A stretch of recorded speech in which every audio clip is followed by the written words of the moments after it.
What is going on, guys? Welcome back to another brand new Division 2 video. In today's video, I want to show you guys my solo farming method that I've been using for the past couple days to not only get new weapons, but also mainly raising my gear score a ton.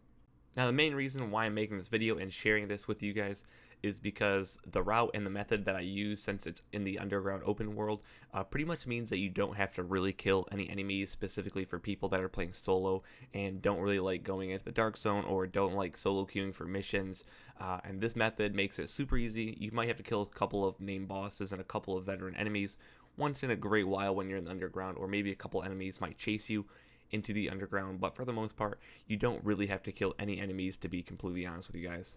So hopefully you guys do enjoy the video. If you guys do enjoy it, make sure you guys drop a like on the video. If you guys are new to the channel, this is your first time here, make sure you guys do not leave without hitting that subscribe button. If you guys have any questions or anything you guys want to say, you guys can throw it down in the comment section below. But without further ado, let's get right in the video. Alright guys, so getting right into the video, I just want to give you guys a little bit of background information about the farming technique that I use when I'm playing solo. Pretty much just to give you guys an idea, when I first initially reached World Tier 4, I was like gear score 400 or 401, and in less than an hour, it was probably like 30 to 45 minutes into the run farming solo for me. I went from 401 to like 440 or 441, so if that gives you guys an idea, this is also, there's no one else with me.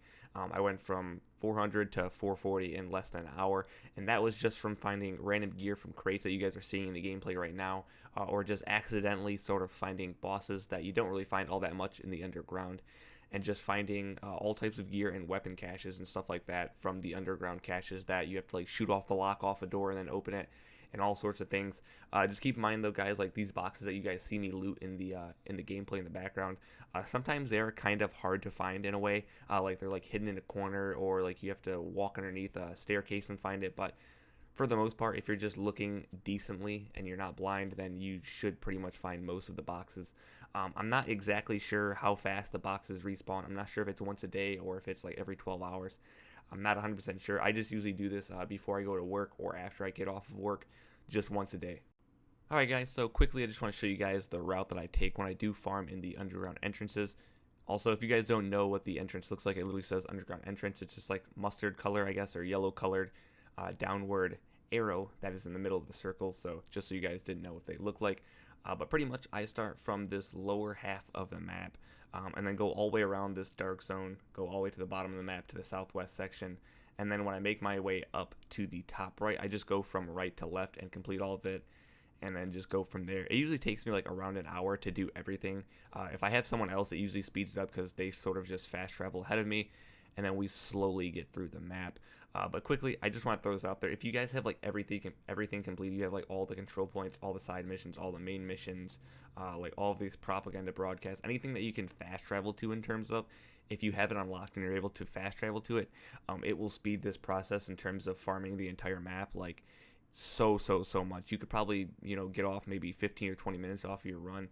Like I said, it usually takes me around an hour, as long as I'm not just getting fried by all the enemies at the top of the map, because like I said at the beginning of the video, you don't have to really worry about shooting any enemies when you're farming in the underground, which is the main reason why I made this video, because I know a lot of people don't like dealing with just having like 4 or 5 different roads of enemies coming after them when they're trying to do one control point, which I can understand because it's extremely annoying. But I just want to throw that out there because obviously if you have more stuff unlocked, you're going to be able to fast travel to more stuff, meaning that you're going to get through your run a little bit faster.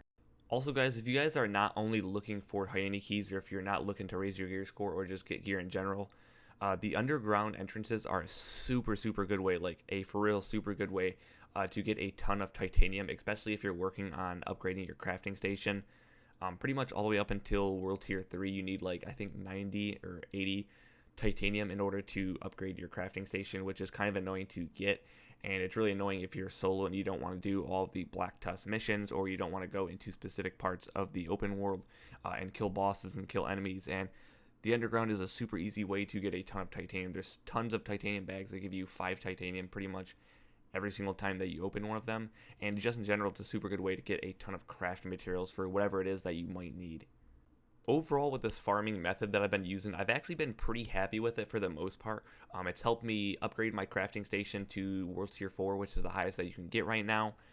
It's got me a ton of titanium for when I have to craft all the rest of my attachments for my weapons, and just crafting weapons in general. It's helped me get all the way to gear score 450. It's actually helped me find my first vector as well too, because I never got one in terms of just completing the regular missions and stuff like that. So I was pretty lucky to get a vector from one of these crates. And just in general, I feel like I've been getting a pretty decent amount of high-end weapons and gear and mods and stuff too. And even if you guys don't need this stuff, just to put this in a pretty decent term, I went from 700 credits to 22,000 after selling all of my gear that I saved, whether or not it was high-end, superior, whatever it might have been. I kept everything from it because I wasn't getting gear that I wanted or gear that made me better at that current moment in time. And I literally sold all of it to the vendor after I finished, and I had like 22,000 credits. But that is going to about do it for the video, guys. If you guys did enjoy the video, make sure you guys drop a like and subscribe to the channel if you guys are new. And also, if you guys do end up using this farming method, if you guys are playing solo specifically, make sure you guys come back to this video and drop a comment down below how it worked for you guys, if you guys liked it or if you guys did not like it. But other than that, guys, thank you guys for watching the video. I'll catch you guys in the next one. Peace out.